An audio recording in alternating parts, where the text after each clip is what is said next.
Olá pessoal, tá aí agora mais 4 lareirinhas prontinha.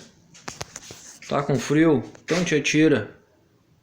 Lareira aí com acabamento em inox,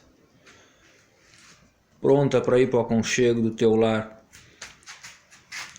Todas tem isolante de alta temperatura entre o queimador e a madeira, que é para proteger a madeira.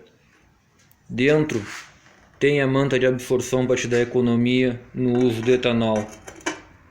Cada peça é única, todas têm um detalhe diferente. Não tem lareira repetida, não tem lareira igual. Olha só essa aí, que show que é o acabamento dessa aí. E aí alguns outros modelos que eu já fiz já. Pensou em lareira ecológica, pensou em churrasqueira, pensou Raulzito Faldas.